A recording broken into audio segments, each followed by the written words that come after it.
you worked your way up where you are now today, owner, director, CEO of ARC, and a whole other bunch of, or a whole other couple of business interests that you hold interest in. So tell me that journey as a young man. How did you work your way up becoming the owner of ARC and developing your business portfolio?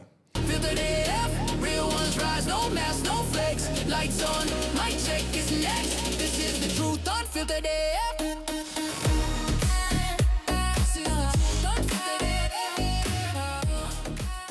Welcome to another episode of Unfiltered AF, where we've got an authentic founder, someone who's a pioneer in the panel beating industry, but it goes much further than just that. Eben Jansen from Alberton, ARC, Auto Body Repair Center. From Auto Body Repair Center here in the heart of Alberton. So I'm sure most of you have seen the facility as you pass Voortrekker Road on the N12. It's that beautiful building next to the highway. If you're traveling towards what's it, the East Rand or Pretoria or Germiston, it's on your right. But if you're coming to Alberton, it's on your left. Eben, welcome to Unfiltered AF today.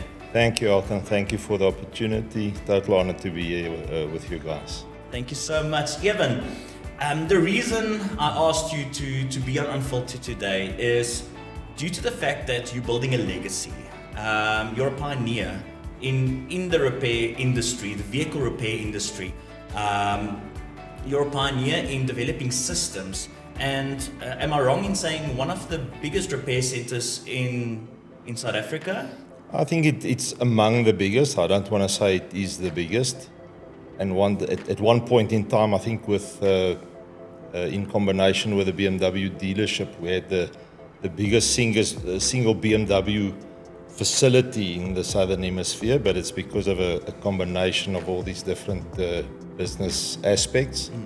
But yeah, we're among the one of the biggest shops. Also have a lot of manufacturer approvals that we're quite proud of, and yeah, that's it. Awesome. So for those who have not visited the ARC building yet, it's quite impressive. I do recommend go and visit ARC. I've just given the address, you know exactly where that is. But going back, where did you start? I know you were at Ernst Young 1991, 1993, thereabouts. I would imagine you were still a youngster then. You're still a youngster today. Of course. So just give us a rundown of how did you get to Ernst Young? What was your drive to go there? And then from there on, what was your next moves? I think it started with my dad's point of view on what a young man should do. And he said, you can do anything, but you must first go and do your CA. So I didn't complete that.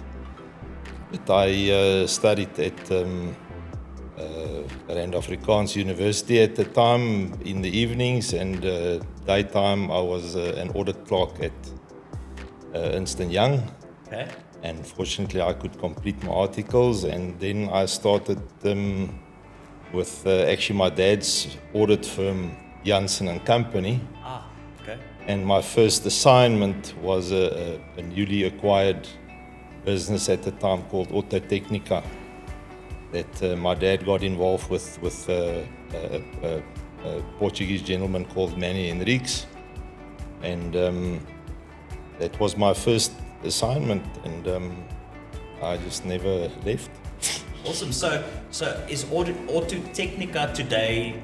Auto Technica then became Alberton Auto Spray, and when we relocated to Alberton, the terminology that BMW wanted us to use was Approved Repair Center. So then it became Alberton Approved Repair Center.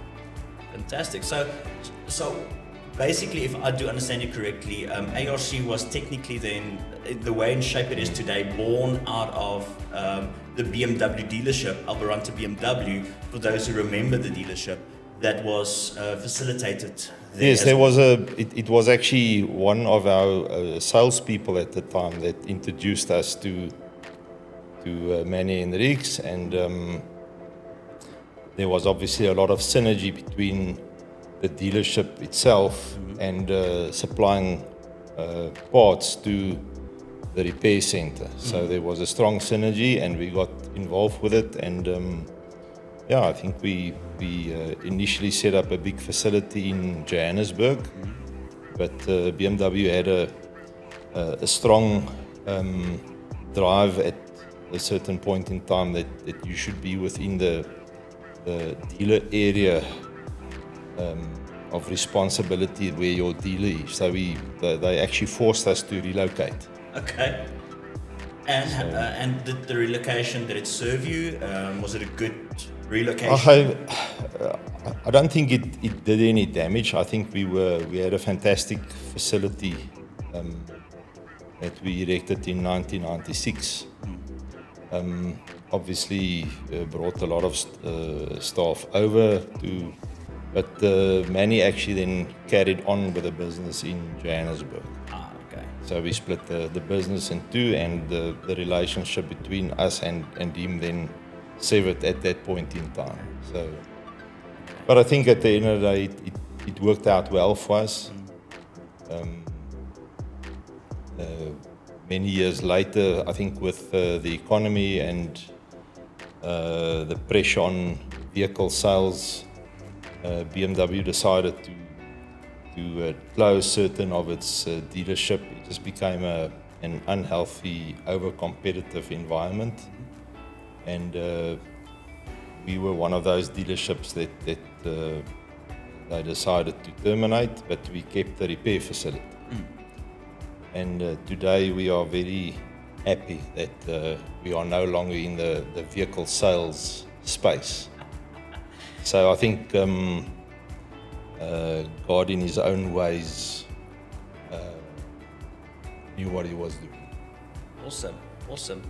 So Eben, take me back a little bit. As a young man, when you entered Autotechnica with Manny, you worked your way up where you are now today, owner, director, CEO of ARC, and a whole other bunch of, or a whole other couple of business interests that you hold interest in. So tell me that journey as a young man. How did you work your way up, becoming the owner of ARC and developing your business portfolio? I think, first of all, I was fortunate in the sense that my dad was a co-owner at that point in time, so it immediately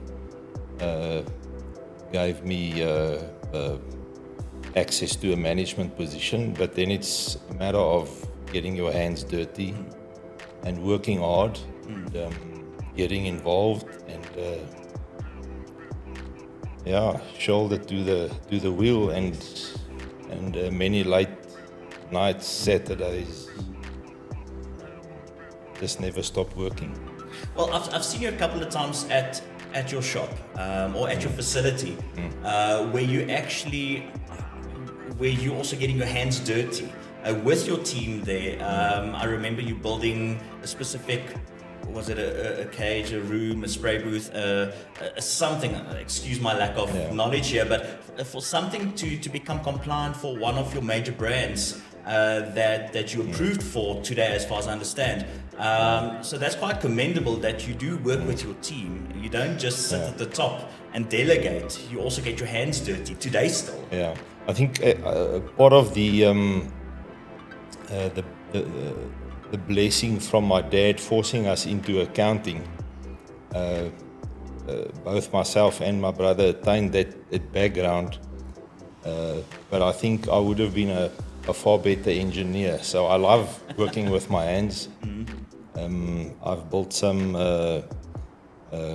cars, and I don't know if you've seen our little box cart that we set the best time there at the Red Bull Yes. box cart, right? So I love doing those type of things, engineering challenges. Okay.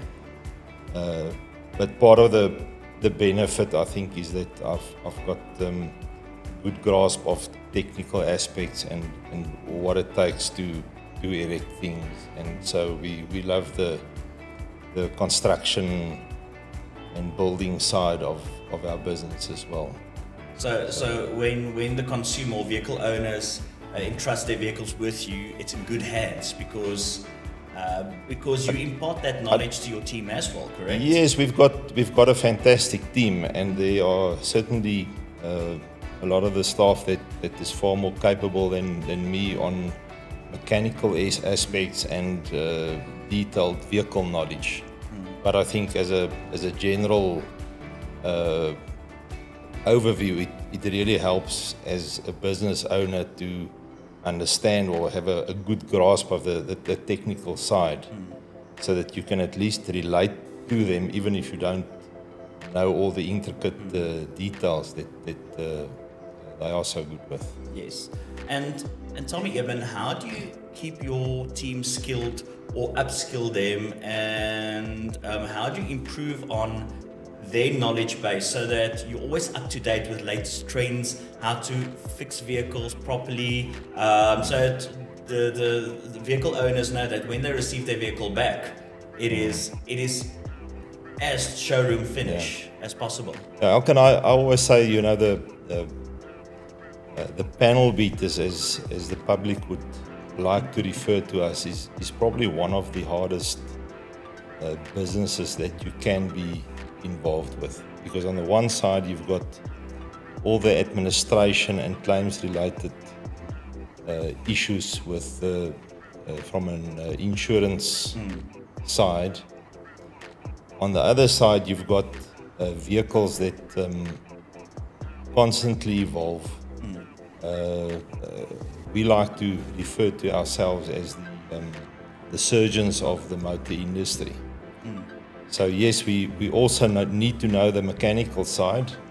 We're not that much into servicing, etc. of vehicles, but anything that can be damaged in a collision, we need to be able to repair.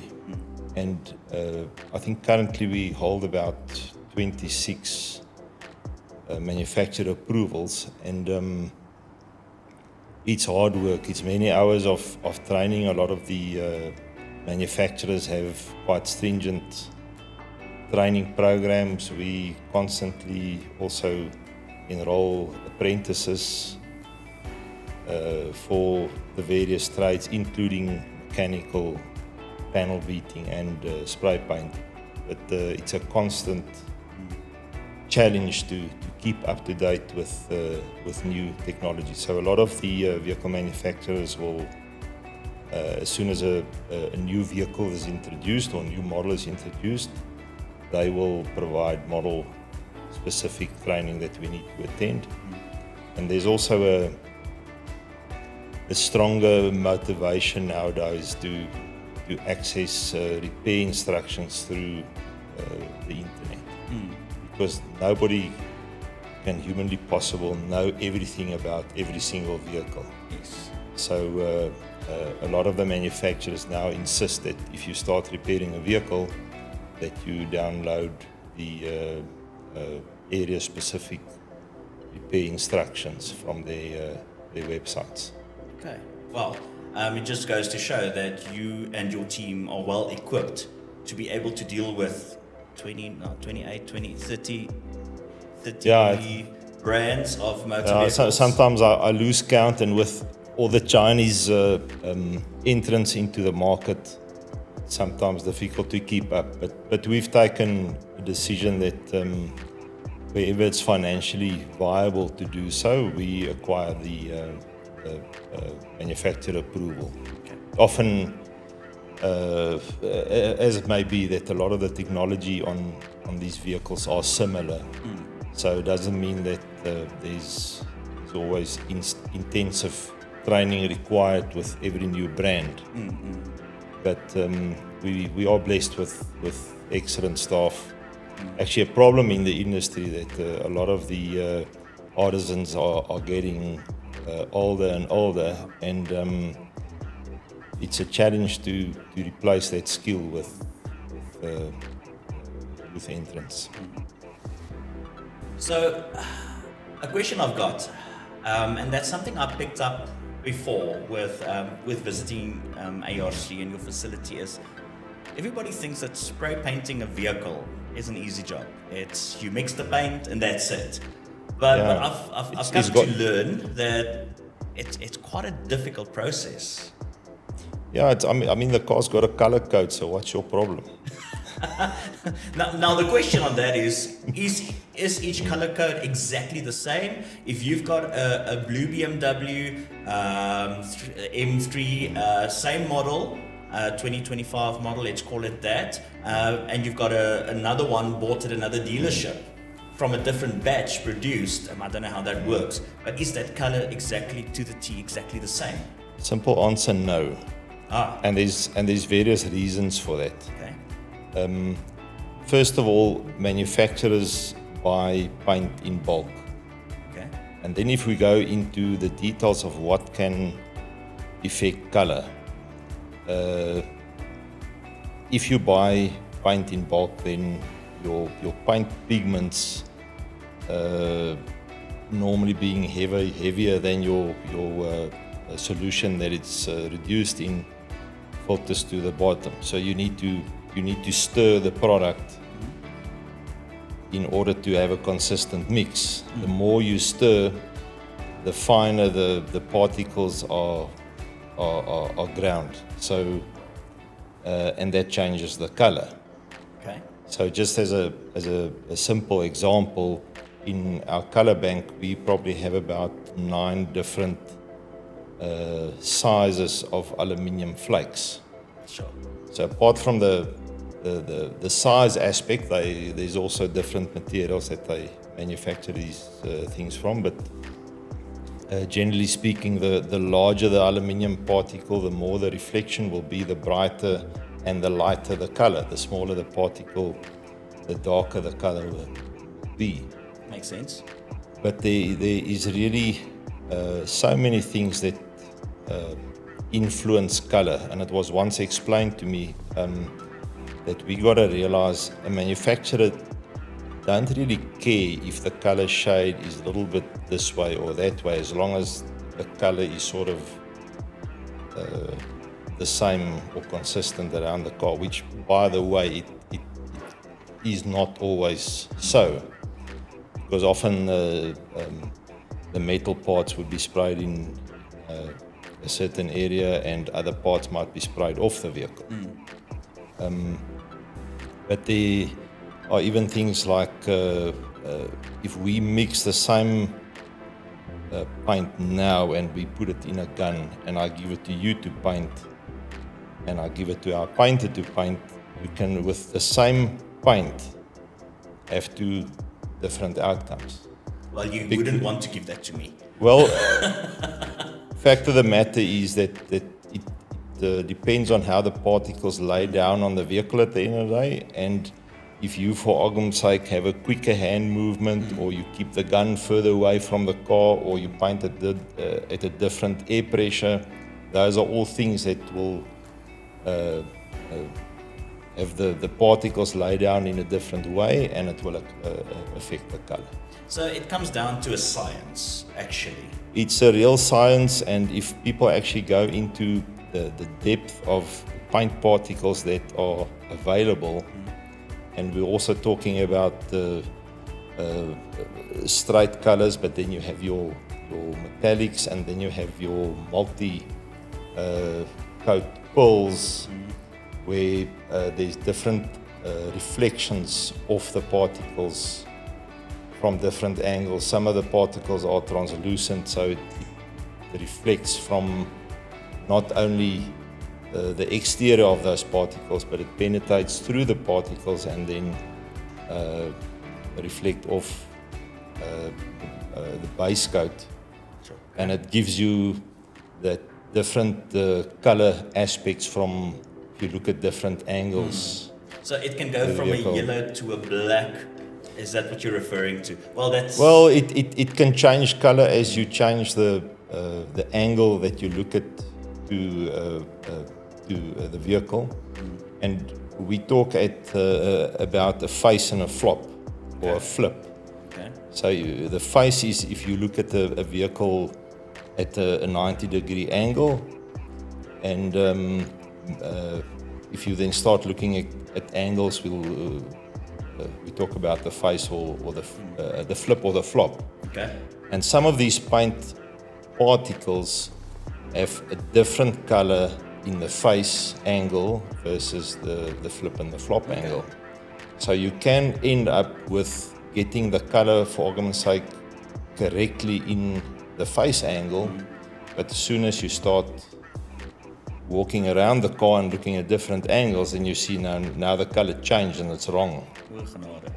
And then there's a different aspect also that the fancy name for it is metamerism, but it's quite simply the ability of certain pigments to appear different under various light conditions. Okay. So it's also possible to paint the vehicle inside the oven and it looks too beautiful and you take it out into the sun and then it looks like two totally different colors. So lots of challenges. There's a lot of new technology on the market as well. It's all aids to help us to match colors, but so we use color spectrophotometers that actually measure the paint, and you take the equipment back to your color bank and it will then choose the best match that it's got in the color library.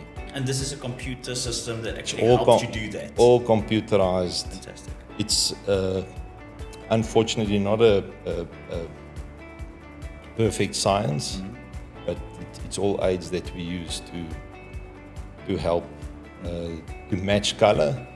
But many of these colors you still need to blend in because there's simply too many variables to get a panel-to-panel match on many colors. It sounds like we can actually talk the whole day just about spray painting. We can. So we should actually do another insert on that in particular. What I want to ask you, Eben, is you've seen the highs, you've been in the lows as well, as every entrepreneur and business owner has been through. Can we go a little bit to some of the lows?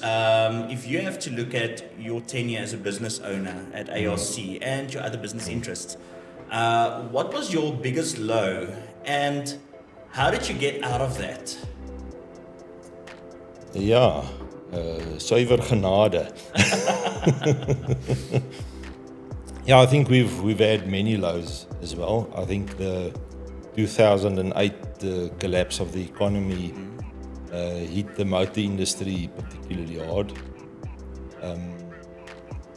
I think the government through their policies has meant that we've never really recovered since then. Yes, there's been little improvements, but I think that eventually led into the closure of both the BMW and the General Motors dealers that we had.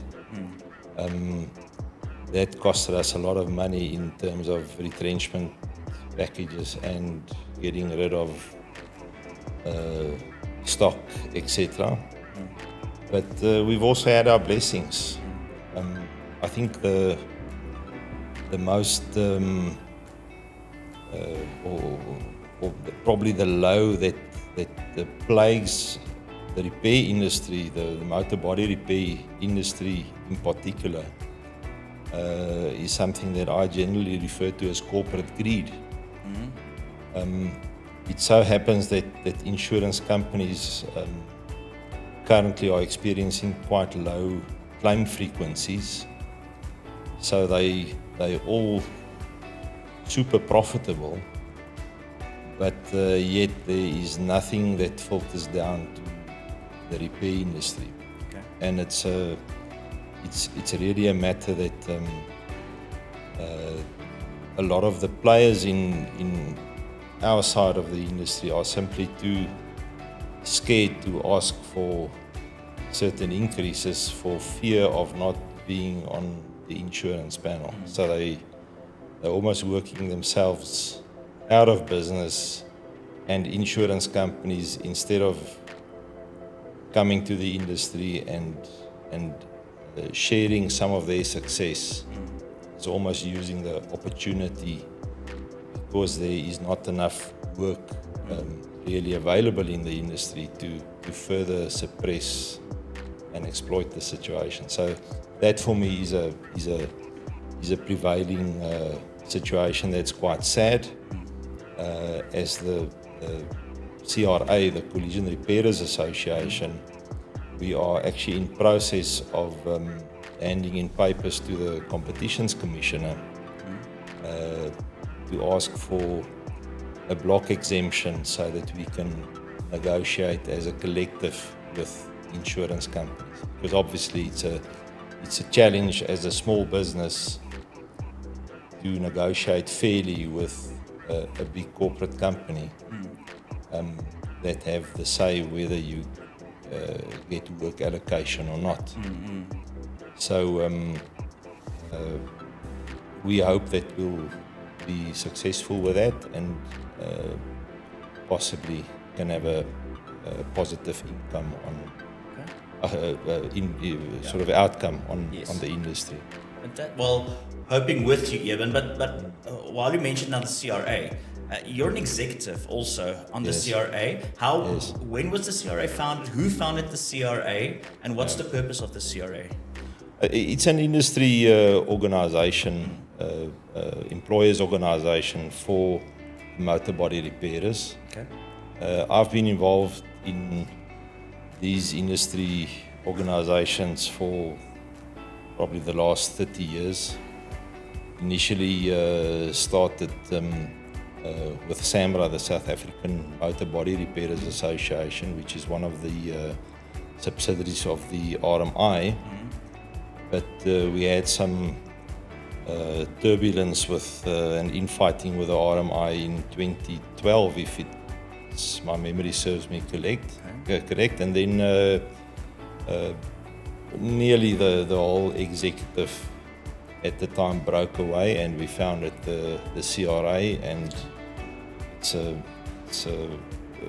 very proactive organization.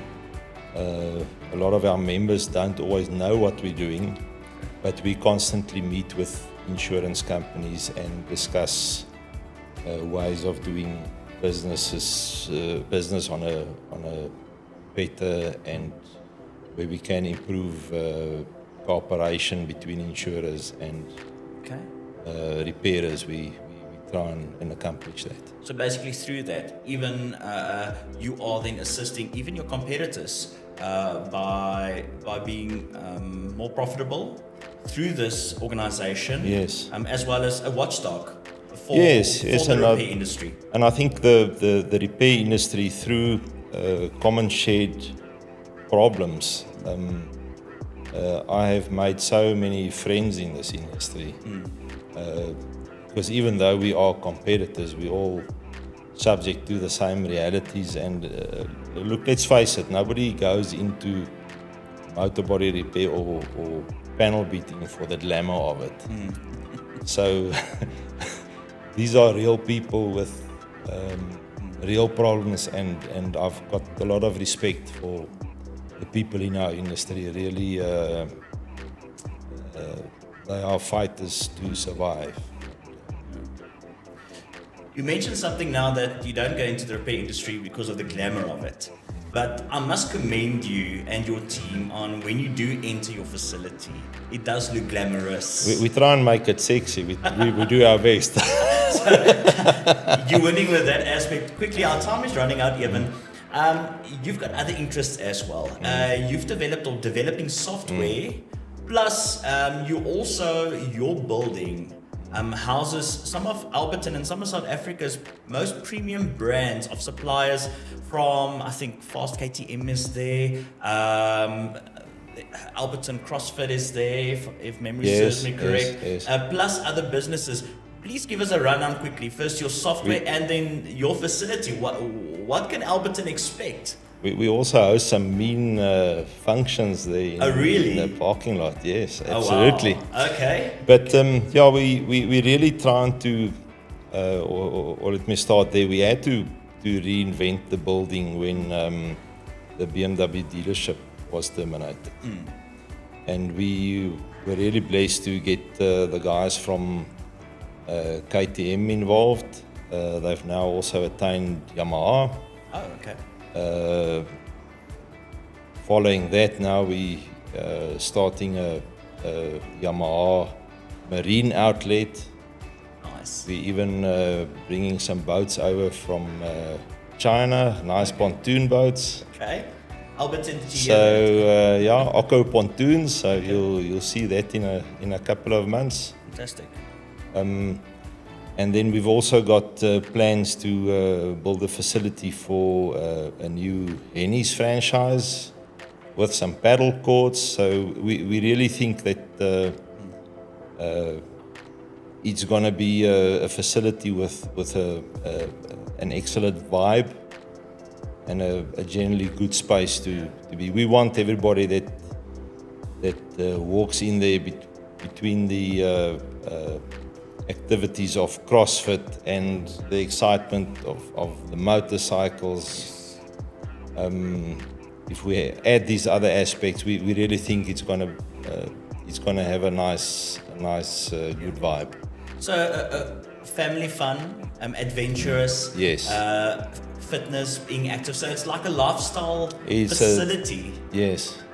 So that is quite commendable, Eben. And then quickly, software you've developed. I'm quite curious about that. That's something Yes, that's but- a game changer in the industry. I think it is a game changer. With my experience in the panel beating industry, I realized that there is so little knowledge on how to actually quote for paint, because we all know how to apply the paint. But to give you an idea, some of the pigments that go into these paint formulations can go up to 140,000 Rand a litre. Yo, So the simple fact of the matter is that not all colors cost the same. Many colors have multiple stage applications, and some of these pigments are very expensive. So we developed a software where we actually take the color formulations, the toner prices for these specific colors, so that when a body shop quotes, they know that they're quoting the right price for the right color. okay. So it's a world first, and we're getting traction in South Africa, and then we want to take it international. Fantastic. All of the best with that, Eben. I think your story, and I know your story is inspirational, and exactly what we want to achieve on Unfiltered is to tell other business owners that it doesn't matter where you are, if you're in a low, or if you want to get started, that it's always possible. If you have a dream, never give up. Don't lose hope in the tough times. Be creative, be innovative. As one can see, you've also been innovative. Doesn't matter what challenges you face with a dealership closing, a group closing, you made the best of a bad situation to still rise to the top and be one of the most premium brands in South Africa, but also pioneering other products. And also diversifying what you have to your availability. So it just shows that being creative and not lying down, but standing up and stepping out and saying, I'm going to make the best of the situation and still rising up. That's quite commendable, Eben. And thank you for being the inspiration to thousands, hundreds and thousands of viewers today. But if people want to get in touch with your team at ARC, to learn more about your innovations, about your facility, or about ARC itself, where can they get hold of you? Yeah, well, we are right at the Voortrekker off-ramp in Alberton, and I think the building is quite visible, so you can't really miss us.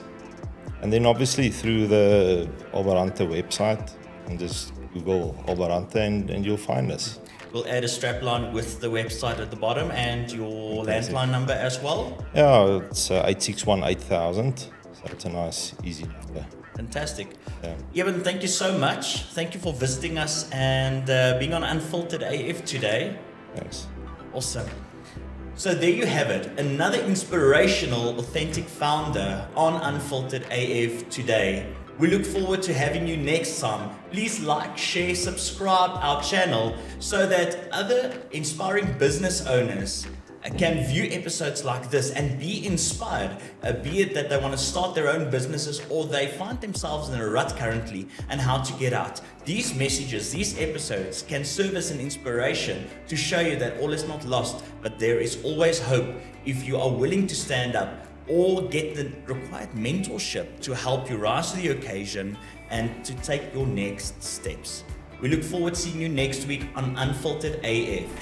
Cheers for now. Unfiltered AF, real ones rise, no mask, no flakes. Lights on, mic check is next. This is the truth, Unfiltered AF.